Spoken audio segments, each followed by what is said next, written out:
The ranch got its start in 2015, and God has provided the property for us to be able to minister to female survivors of human trafficking.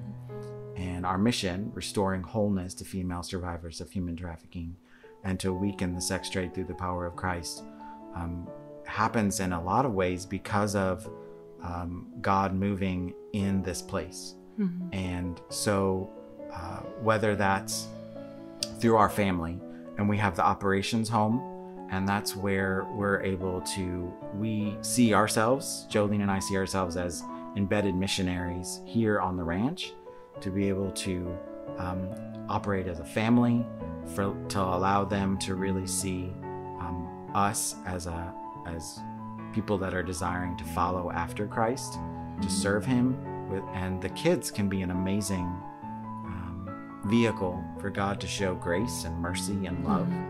And our children have done that on several occasions. So us being on the property in the operations home is really, I think, a critical piece to that.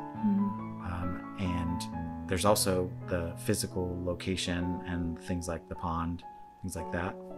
Yeah. Right? As you'll see from walking around, there's several areas on the ranch where women could go and just sit still and reflect, maybe with their Bible and journal, and just talk to the Lord and hear him speaking to them. I think what the Lord does in their hearts here has been one of the most amazing things about being a part of this ministry. And he's used everything. I mean, David mentioned our children. He's used the cats. He even used a duck before. And so just when you're outside and surrounded by God's creation, you just can't help but take a deep breath and slow down a little bit. And it's when we're slow that we can hear from the Lord best. And the women that come here have all completed another program prior to coming here. And so often what is missing is the ability to just be still and not worried so much about just different life struggles, but be able to connect with people who care about them and develop and grow or strengthen their relationship with the Lord. So yeah, and as they spend time here, one of the main elements is on a daily basis they're going to be on the property, moving about. Maybe that's in the field, or maybe that's working in the riding ring with the horses. And the horses become a huge opportunity, and that was really intentional for us as an organization. We're Blazing Hope Ranch for a reason, is because when the women are able to individually connect with a horse, or to do group work together with the horse, a lot of that happens on the ground, and they get to see that relational piece come together. And I know you know a lot more about that as you work with the women on a daily basis, of what that actually looks like to work with a horse. Yeah, it's built confidence at a basic level. Just when you're able to keep yourself safe when you're around 1,000-pound animals, to be able to build a relationship and get their trust. One of my favorite stories is about our horse Coco, who she requires you to have strong boundaries, or she's going to try to push you over. And when she first meets someone, she tries to push you and move your feet. And so if you're a lady who has never been able to set boundaries, she teaches you to set them for your own safety.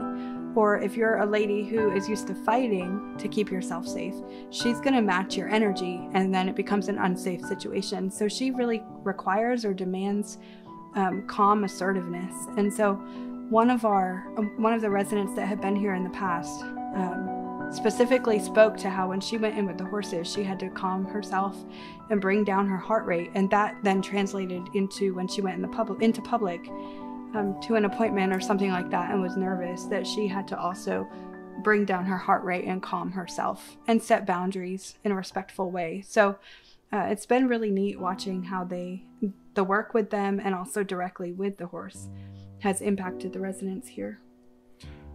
I think that one of the most amazing things, and it's really more testament to God's provision and his enormous grace. Like, we are doing this ministry, but ultimately we feel like we're doing it because we're called by him. And when he calls you, he's going to equip you, and he's also going to provide in ways that are absolutely unforeseen and unimaginable. And I think if you take a look around the ranch, especially as you kind of zero in on the property and the homes, Selah and Sedona are two of the homes that the ladies live in. They are close to one another intentionally to provide an opportunity for community. There's an awesome covered patio area where they can congregate and spend time together as a family almost. And so in doing so, those buildings were not there. And when you look around the property, it looks completely different than it did just 3 years ago. Yeah. There weren't any homes. There was not this office building that we're in now that was provided in miraculous ways by Vanderbilt Mortgage, and the homes being provided by them as well. But you see this as a great environment for the ladies to find that hope, find the healing, to have a calmness and a serenity where they can do that at. And then, life inside the homes and what's happening inside is intentional as well.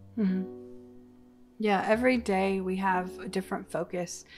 Trauma impacts 8 areas of a person's life, and so we're trying to address all 8 of those areas. We network with providers in the community, such as the dentist, to be able to offer the necessary services that residents might need when they come here. There's different activities that we do here, from spending individual time with the horses to going to museums, or just something to learn to enjoy life again. Everything that we do tries to be really intentional. I think when you take a look around the home, from whether that's the common spaces, the living room and the kitchen, where they're going to interact together, cooking meals together. We have a nutritionist that helps the ladies to determine meal plans and make wise choices about their own health, where they each get their own space and their own room where they can maybe something they've never actually experienced before. Maybe they never had a place of their own, a space of their own where they can go and feel safe. And in knowing that and having a chance to look inside the homes, is that you get a chance to see maybe what it looks like when someone's there and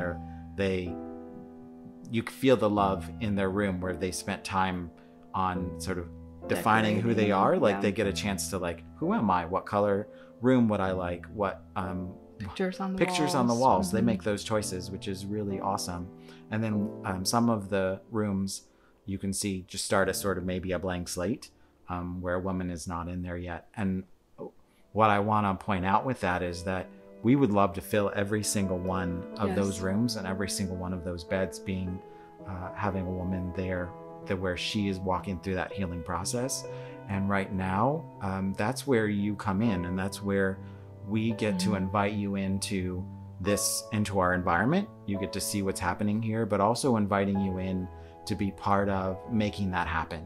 Right. Whether that's through prayer, through financial support, through things that you might be able to give that no one else can give. You have a gift or a talent or resources in some way that could really make a difference for these women, where we can have every room filled every month of the year, all throughout the year. So we're serving more women and making sure that there's more opportunity for them to leave this ranch. The idea is to get here so then they can grow to a point in 18 to 24 months where they walk out a more confident person that has been shown the love of Christ, that they have a growing or thriving relationship with Him and with others around them relationally, and they feel a confidence that they can walk out into the world on their own with support, but confidently being able to take the next steps in their own journey.